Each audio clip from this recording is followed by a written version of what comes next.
Good morning, and welcome to WNHH-FM's Dateline New Haven.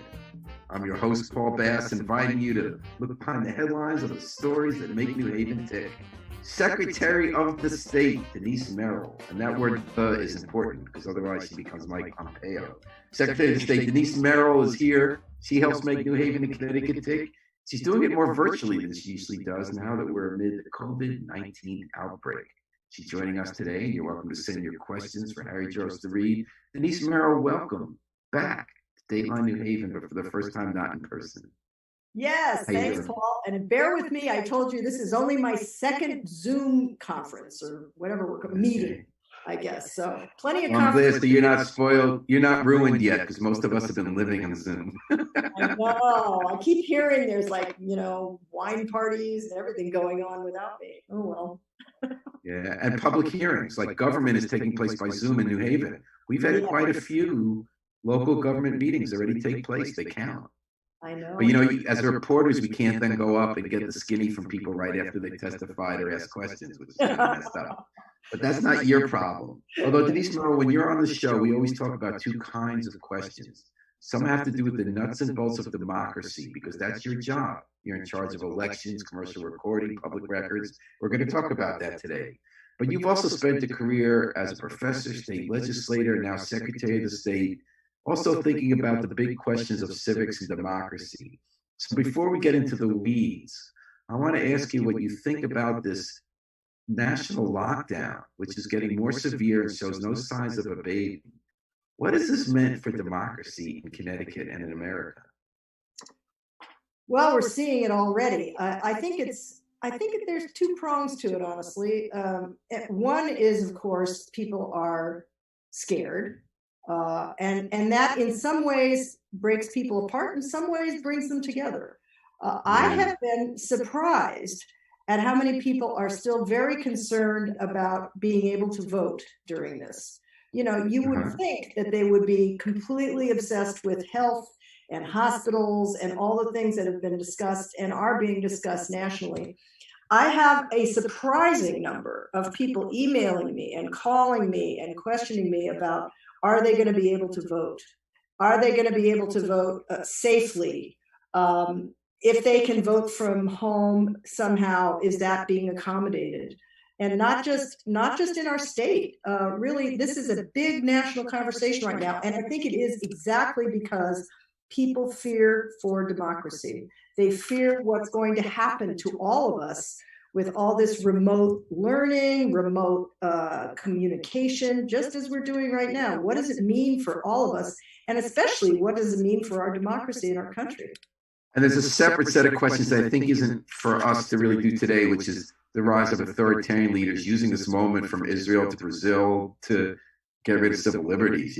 Like people will agree you need in the short term as the long term. But I think you brought up questions about will we be able to vote? Will people campaign for office? Will we make some kind of switch? So for beginning, we were supposed to have a primary this month for the presidential race and anybody else. So was it just presidential primary?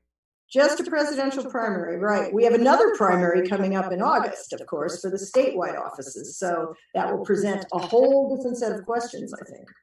Although we always have so few primaries for state legislative office. When we have statewide offices like governor or your job, sometimes those have primaries, sometimes not. But do we have really more than a handful usually of a party primary for state rep or state senator? Those kind of lifetime appointments. No, there are not that many, but the ones that there are primarily in cities or in towns that have basically one party control, because then a primary becomes the only way that anyone fights their way into the system. Right. Like I can count on my hands, one hand, the fingers of one hand. Over the last 12 years, I think we've had about 3 primaries for state legislative office. Yeah. Right. Yeah, that's right. Even in the cities, it's a rare thing.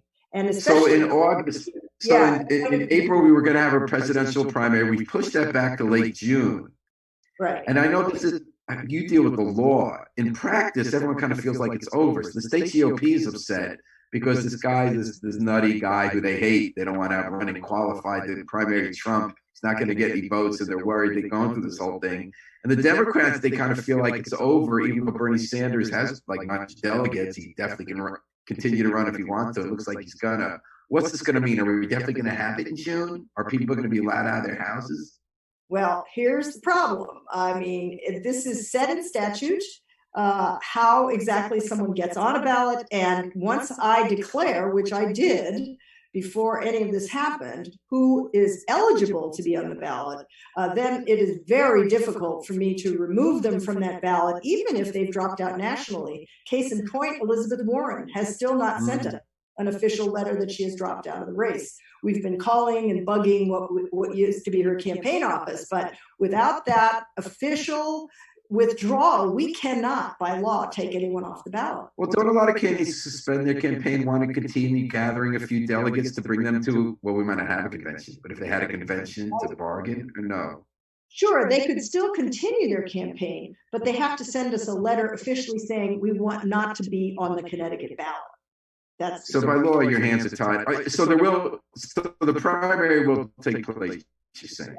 Yes, I think so. I mean, I still have a month before I have to actually set the ballot in place. So, because that deadline got extended when we extended the time for the primary, which by the way, was a very weighty decision.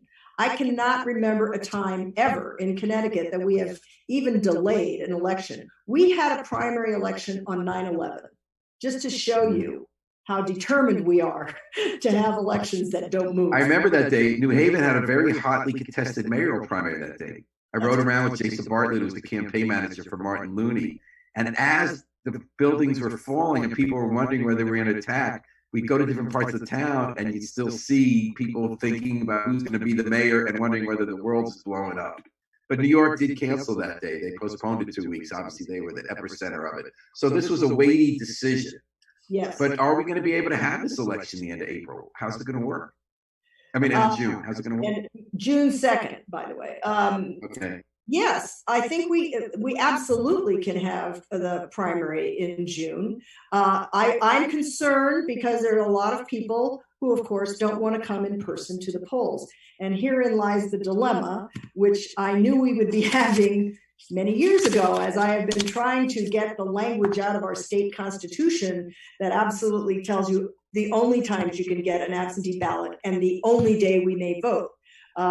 For many years, as you know, I've been making proposals to take that language out of our state constitution and put it in statute so that we have the flexibility to do the kinds of things that we need to do right now, as a matter of fact. So you came close a couple of times and then it got killed at the legislature. Correct. And it also actually, in fairness, made it onto the ballot in 2014. I think. And then you loaded it up with too many things, and then people who didn't like certain parts voted it down. Yeah, exactly. I think people just didn't know what it was said. It was complicated. So anyway, here we are, and we are kind of stuck with the language in the Constitution, which isn't that restrictive in this case. What it says is you can get an absentee ballot because due to illness is what it says. So that's our question, is how many people do we include under that? And how do we do a public education campaign to let people know that they can get an absentee ballot due to illness? And that's our current problem. That's the one problem, but your bigger problem is larger numbers of people just don't want to go, right? Well, there's that, and there's also the fact that a larger number of people are just going to get an absentee ballot anyway. I mean, we've had that. It's not going to force that. Yeah. Yeah. And the other thing is that on the ground, I know it's getting in the weeds, Denise, but you know the problems you have in New Haven getting people to man the polls. Yes. People get those $150 whatever dollars to work 17 hours. Are you going to get people willing to work at polling stations? Are you going to allow people, although the legislature might not allow this, to finally let us combine some polling places rather than have crews of 7 people there while one person comes per hour in some of these districts? Exactly. And again, this is something we're looking to do. I can do a certain amount of that within my jurisdiction and authority. And I can allow you people. Can. Okay. Yes, to some extent, yes. And it would have to come with a plan. And of course, yes, you're right. We're very worried about how are we going to find poll workers to work, because as we all know, many of the poll workers are quite elderly. They're mostly over 60. And so we've recognized this is a question for a long time too. And I think we just need to reach out to a new generation of poll workers, among other things. And we have to make sure that the poll stations are safe. So fortunately, we just got a grant from the federal government in that big package they passed last week. About $5 million will come to Connecticut, and we will be able to give grants to towns so that they can hire more poll workers, perhaps pay them more money. We can buy hand sanitizers and masks and all that sort of thing to make sure our polling places are safe. Make sure they can accommodate people to be 6 feet apart.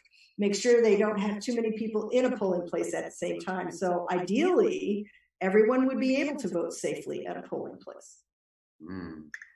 I'm wondering what those turnout numbers are going to be. But then again, there's not a lot of things. So it's going to be a dry run, in part for how to deal with the crisis. We're talking to Denise Merrill, Secretary of the State, on Dateline New Haven. But Denise, I have a hunch that in addition to dealing with a very real crisis, with the specific problem of the moment, how do you vote safely during a pandemic, you also have an opportunity to fast track some longer term changes you have wanted to make to our voting system, that maybe this is an opportunity to do, whether it's more people to have mail-in voting, early voting, or what you just mentioned, soliciting a new generation of poll workers so everyone's not scrambling at the last minute to get people to work those 18 hours. Am I right about that? And if so, how are you doing that? You are right about that, and it's actually a very large national conversation as we speak. There used to be resistance from various at various times from various places, including parties who are always concerned about who's going to come out to vote if you change anything. And so suddenly it feels very nonpartisan. Suddenly a lot of Republican states, Democratic states, Southern states, Western states, everyone is talking about voting by mail. And this is an idea, of course, it's been kicking around for years. 6 now, I think, of the states, mostly in the West, do all vote by mail. And we've talked about it on the show before. Oregon, Washington. Right, I've always been one of the people you've had to convince. And you always bring data. Yeah, I've looked into it a lot. Yes, and I think basically I'm not sure it would work for us. I'm not really. I thought you were a big proponent of it. Not a vote by mail entirely. I think that has a share of problems. There's no simple one size fits all answer, honestly. And given the culture of Connecticut with all the small towns, and I'd like to change a bit of that, but honestly, it works pretty well in normal times. What is it that you want to change? Didn't you want to have no fault absentee ballot? Anyone can get an absentee ballot if they want? Yes, I would support that, although that is not vote by mail. Vote by mail means you all vote by mail. And everybody gets sent a ballot if they voted in the last election. Okay, so you're not pushing that. What about online voting? Oh, no, I'm really opposed to online voting. Me too. I thought we were on opposite sides because I'm worried about the fraud. What about and security? So what is it that you do want? You want no fault absentee ballots so more people can do that if they'd like? Yes, and I think it would take us a long time to get there. I don't think it's possible to do even for this general election, but I think we should move somewhat in that direction. I basically think we ought to just remove all the restrictions from the state constitution and then figure out what we want to do, because there's a lot of ways we can reduce the possibility of fraud, which is what everybody's worried about. Democrats and Republicans, honestly. Yeah. And I know particularly in some cities, we've seen a lot of problems with that. People every time filling out their ballots, signing them for them even, whatever. But the states that do this have a big signature checking process. It's all technology. Technology makes some things possible that weren't possible before that I think would help with that. Nonetheless, I just think we need more flexibility to be able to react to a situation like this. All right, and Harry Drost, was there any, you said there was a comment from one of our listeners for Denise? Harry? Okay, we'll get back to Harry. All right, well, you're listening to Dateline New Haven, WNHH-FM 103.5, live streamed at newhavenfm.org. So what I'm hearing from Denise Merrill, Secretary of State, is that we're going to have the primary. It's going to work. You got this federal money to make it safe so that we have extra money to have spacing, maybe pay a little more, recruit more people, get them masks and stuff like that if we can find masks by the end of June. You don't think that this year we could do a longer change you wanted, which is more absentee, more no-fault absentee ballot voting, but this could be an opportunity to have nonpartisan agreement that we get out of our Constitution. And will we be able to do that with a legislative vote, or does that have to come from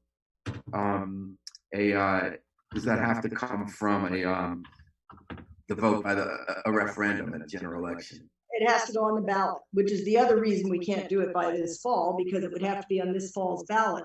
And it could only get on this fall's ballot if we got a super majority in both houses. And so that's why it's important that this has become less partisan now. And I think it's a recognition nationally of the fact that people need the flexibility when it comes to an emergency situation like this. I believe we are now the only ones in the country where those restrictions are in our state constitution. Really? Okay, yes. So that's why it can't be. Yeah. Okay, so I think, Harry, did you get unmuted now? Yeah, I'm here. All right, so did we have some comment from our listener? Well, we have Bob McCormick. He says cancel the presidential primary altogether. It's not safe. You don't agree with that, right, Denise? Well, I mean, I wish I could in some ways, but I don't. No, I think a lot of people want their chance to vote in this primary for whatever reason. And should Bernie Sanders drop out, I think we probably would end up canceling the primary. Should Rocky de la Fuente consider the rest of the country rather than whatever ego trip he seems to be on, I think that would work too. So maybe that'll happen. I just don't have the authority and wouldn't be comfortable canceling a primary where there are still two candidates in the race.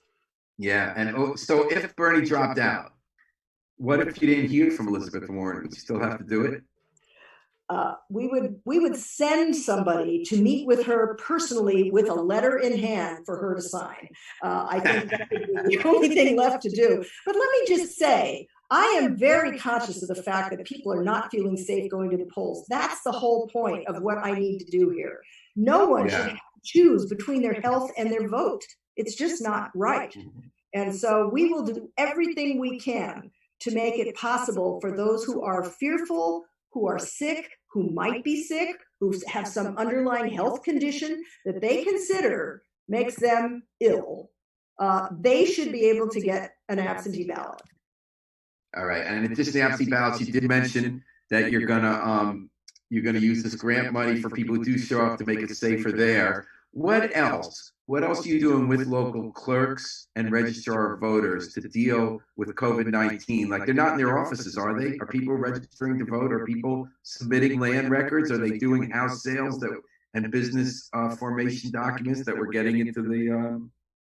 Yes, actually, a lot of it now is online. So that has been a big help. In fact, in my office, where we register businesses, almost something like 85% of new business formations are now online. And virtually all of the employees in my office in that division, some 60 people or so, are all working from home, and it's going just fine because it's mostly, we have almost like a help desk function at this point. And there have been lots of questions coming in, really, literally hundreds, but people are filing their reports, they're filing their business formations, and it seems to be going very well, quite honestly. How many people work in your office total? We have about 80 people at this point. And how many are coming into the office? Well, we have a rotating staff of critical function employees. There's probably 6 or 7. Wow, that's a lot. And what do they need to do? Pick up the mail, make sure that there are certain functions that need to happen at the office, like the mail. We need checks deposited that are coming in through the mail. But like I say, much of that now is online, and people pay a lot by credit card. But there are still some of those things that need to be done at the office. Are they able to stay 6 feet apart? Oh, yes, that was one of our first considerations. We actually let them go home in waves. At first, we had we had to come up with a very complicated plan based on state contracts with people, different unions, and there were a lot of different considerations. So we had a first wave of about a third of the employees went home to work, and then as the demands became more and more, everyone should work from home. So we were trying to accommodate with the governor's order. We ended up with virtually 90% of the agency working from home. All right. Is everybody healthy? Do you have anyone gotten sick in your office? Not that we know of, but of course, we wouldn't necessarily know, but we have had several people tell us they have been exposed directly, and they have been quarantined right from the beginning. Denise, one of the big issues now, one of the big challenges in coming months for government is how to get these trillions of dollars coming from the feds, as well as millions being opened up in the state tax, to people who need it. I have no doubt that the airline industry, the cruise ship industry, they're going to get all that money that they got coming to them. How do we get the gig worker, the newly unemployed restaurant worker, the small business owner who has lost a lot of money and is eligible for these lifelines so they don't close? How do we get them the aid, and are you involved in that effort at all? I am not, although I tend to get lots of frantic messages from people asking me to address certain populations. Can I talk to the governor? I do try to get through to the governor's office, and I know they are working on a lot of this. I think currently the big issue is, how do you process all the unemployment requests coming in? I mean, that's sort of the first line of defense, because there are just so many thousands of people applying for unemployment benefits, and the system is just, it can't take the load. And I think that's the biggest challenge for government right now, is how do we increase our capacity to do all this online? Like the unemployment situation, from what I understand, their system is still on COBOL, and nobody even knows how to do COBOL anymore. I happen to know that because I have a son who can do it. By chance, he's a computer guy, and in high school he learned COBOL. Well, all of a sudden he's in demand, right? So that's the kind of thing. I mean, some of our government systems are really old. I mean, I would say our business registry, it dates back 25 years, and we've been just sort of patching it together for years. Now, we're lucky we went online now 2-3 years ago. And so we're doing pretty well. But I would also say there's probably not as many businesses being formed right at the moment. So we're able to handle that. The unemployment land records. Are the clerk's offices open? They are, as I understand it, they're opening. But again, a lot of the land records now are online. And so the biggest issue I've heard about recently that involves my office is this idea that we're going to now be able to remotely notarize things. That's been a big issue in the real estate industry. So we've been involved. We now have an executive order that will enable remote notarization, which we never allowed before. A lot of that's going to be happening, and we're just going to have to figure out how to make it work. And we're making it work with Denise Merrill, Secretary of the State in Connecticut, here on WNHH-FM Dateline, New Haven, 103.5 FM live stream, newhavenindependent.org. Harry Joyce, our station manager, do we have any other comments from the listenership?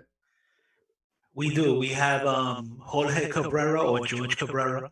Hi, Denise. Thank you for all your hard work and commitment to making it easier for Connecticut residents to vote. Do you have any plans to reintroduce the early voting system constitutional amendment? Thank you, George. Yeah, thanks, George. Yes, well, of course, we did pass a version of the constitutional amendment that did not include no-fault absentee balloting, but it did include the ability to have more days of voting, early voting. That was passed by both houses of the legislature, not this last session, but the session before, but not with a supermajority. So that has to pass again next year, and then go on the ballot in 2022. But that's a long time to wait. So I would hope that the legislature would entertain a constitutional amendment this session, maybe an emergency session if necessary, if we can get the supermajority. And that would mean both Democrats and Republicans would have to consider this a priority.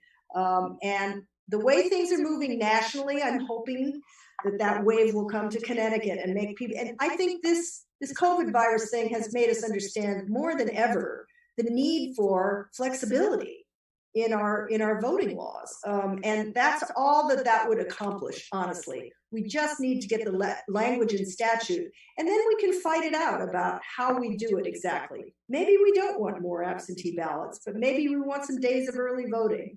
That's what has to be worked out. But first, we need that flexibility.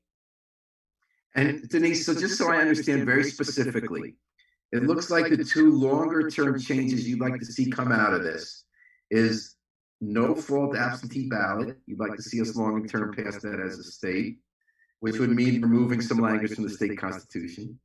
Yes. And get a supermajority of the legislature, even as soon as this year, to vote so we wouldn't have to go to a referendum, right? Right. It would need to be bipartisan to allow for early voting. And no fault absentee balloting. Oh, you'd like both? Okay. You'd like to see. Yes, because that's so if they get a supermajority, we wouldn't have to do a referendum, correct? That's right. Well, no, it has to go on the ballot. We still could not make it happen by this fall because it would have to be on the ballot this fall. But we wouldn't need two separate votes of the legislature. No, that's right. We would only without need the supermajority session. Without the supermajority, we've gotten to early voting with one vote. We need the second, but we haven't gotten approval because it was in that omnibus referendum for the no fault absentee.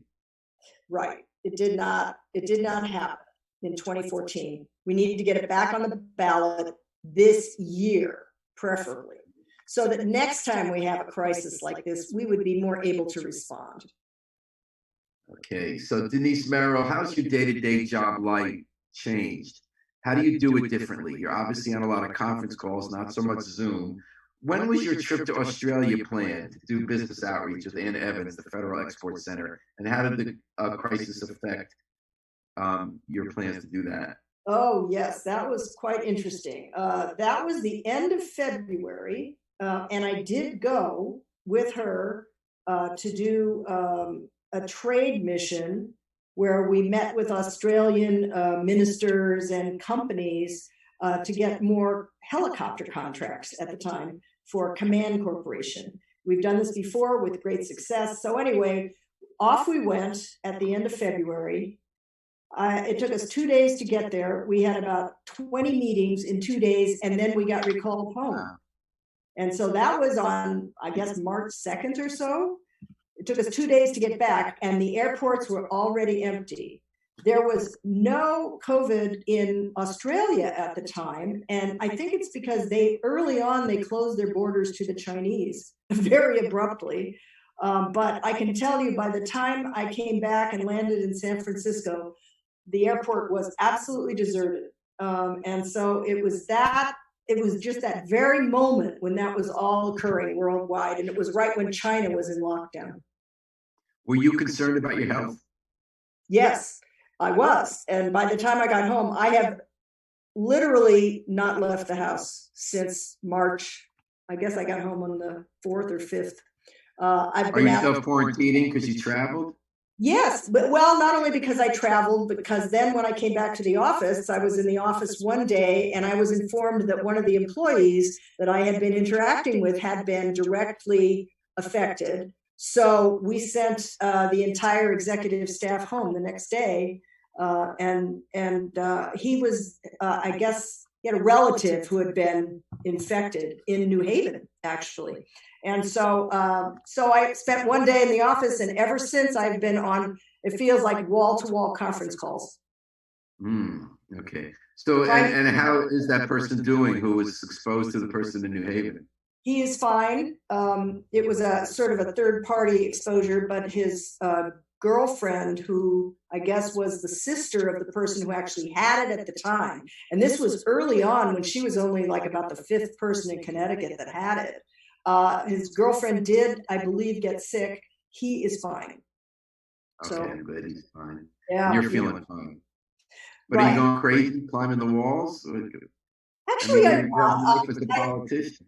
I know. The hardest thing for me is just not being around people. I'm a real people person. Otherwise, I wouldn't be in politics. And that part's really hard. I mean, I'm in a neighborhood, so it's kind of good. I'm in the West End of Hartford. And our neighbors, every night we get together and we sing and play instruments on our front porches. That's the newest thing around here. We Have bring you done that? Huh? Yeah, Have sure. you done that? What do you play? Piano, right? You play piano? Yeah, I do play the piano, which is a little tough to get outside. So I just kind of join in on whatever everybody else is doing. I'm taking lessons on my grandmother's squeeze box. Basically, she was an Oh, is Irish. that what you brought out? Like, what did you bring on your porch? No, I'm not good enough yet for that. But no, I just kind of join in with my neighbors, whatever's being sung or danced to or whatever. It's really a great neighborhood. And we have What song were they singing? What song were you singing yesterday? We were doing Irish songs, mostly Irish songs of rebellion. Okay. Last question I want to ask you, Denise Merrill, is so how long were you in the state legislature? 17 years. And how long have you been Secretary of the State? Almost 10 now, 10 years. So a lot of your focus on all those years was civics. You talked about civics education, how to get more people registered to vote. How is this moment changing American democracy and civics, people's attitude to being involved and ability to be involved in public life? And what do you see as the long-term impact? I am more concerned than ever. I guess because I have grandchildren now, and they're now learning from home. We were all already going in the direction of trying to keep them off the screen time, a certain amount of time a day, make sure they go outside and play and all that. And so this is going even more in that direction. And civic education of all kinds of education is really about the larger society and the need to be connected. And while this may be a new kind of connection, I guess I'm just fearful about it because it's not a real connection. It's another kind of surreal connection, really. Well, I've been worried for a long time that, they've always talked about how the web can improve democracy in so many ways. You get so much more information, you can link up with more people, but it only works if it then gets you out of your house with those other people you might not have met before. I'm concerned about whether we're becoming a different species. We're so tied to the cloud that really isn't even going to touch each other anymore or see each other in person, and whether this is going to hasten that process with real implications for freedom. Yes, and of course you see already the tendency toward a more dictatorial situation, and I'm worried about it. I'm glad that our governor happens to be someone who, frustrating to me at times, is very conscious of the limits of executive orders, because I think right now everybody wants him to do everything to override all the laws, and very dangerous tendency. And even though I'm one of those people clamoring at him at the moment about, doing this executive order to help people vote, he is the one saying, well, we have to remember, these laws are there for a reason. And, we have to be very careful. We have to bring everybody along with us. The legislature has to ratify some of this. And he's absolutely correct. And so, we really see it at the national level. And I am fearful, when you start calling in the National Guard, I'm an old 70s kid. I don't like the sound of that at all. And I know where it can go and has gone in many other countries in the world. What order were you looking for executive order would help you with elections? The one I was looking for would be the one in the statute that further limits the constitutional restriction on absentee ballots, which says you can get an absentee ballot if you are due to illness, is the phrase in the Constitution. In statute, it says due to his or her illness. And that's the problem, because I think that more restricts us if we're going to take illness as a broader illness than just a personal illness, a pandemic, for example. I think that taking those words out would give us more flexibility to say, look, if there's illness in the population, if you think you might be ill, then I think that would apply. So that's what I would like. What would we be able to do as a result? We would be able to do a public education process where people would be able to get an absentee ballot if they decide that they are ill due to illness. And so that would leave it in the hands of the voter to decide if they fit that category. And I could send something out to them. I want to send an application to every person who's voting in every primary voter. I'd like to send them an application for an absentee ballot and have on there the fact that you can get an absentee ballot due to illness. Because I think a lot of people don't even know that much. Mostly people think you can get an absentee ballot if you're out of town for the duration of the election day, right? Which you can, right? Yes, you can. But there is this other reason you can get one. And I think it's less familiar to people. So and under that his or her, not only personal, but you can't have thinking you're ill. You have to actually be ill. Well, I think that's in the eyes of the voter. That's the question. And then, we have a lot of lawyers looking at this and trying to decide what it means, because we've never been in this situation before. So there's literally no legal analysis you can do because there's never been any. So it's no precedent. Interesting legal question, and I would like to just leave it in the hands of the individual voter to think if they can get an absentee ballot, if they think they're ill. They might be ill. We have this odd situation where people might be ill and not even know it. So yeah, I don't know what that but also, what about worried about catching illness by going out, right? If you're in a group that is more a target of this illness, if you're older or you have a weakened immune system, right? Right. Well, I mean, could illness mean ill with heart problems? Does that mean you need an absentee ballot? I would argue in this situation, it probably does. So what do you need the governor to override the statute with his and her? Yes, because that statute, he can override a statute. He cannot override the state constitution. Not even the governor can do that. So I need him to override and remove those words so that we can go back to the state constitutional definition, which I think gives us a little more latitude, or gives the voter a little more latitude to decide about whether they are ill. What has he said? Has he said no, or he just under consideration? No, I think it's under consideration. I think he very much wants to see everyone be able to vote. I just think we have to find a way to do it that is not going to be challenged in any way. Ultimately, it's up to me as the director of elections and the chief elections official to interpret the statutes. So I guess the onus would be on me. If someone gets an absentee ballot and shouldn't have, but I suspect that will not come up. All right. Well, a lot came up, and I want to thank you, Denise, Merrill, for joining us today on Dateline New Haven. I always love when we get to chat. It goes by very fast. I'm glad you're feeling well and getting to sing with your neighbors. Thanks for joining us, everyone. Yeah. And thanks to Harry Drost, our station manager, the man behind the controls, adding a few layers to what it means to put this program out, to monitor your questions and make all the moving parts fit. We're going to take it out with the Afro-Semitic Experience performing I Wish I Knew How It Would Feel to Be Free from the group CD A Plea for Peace.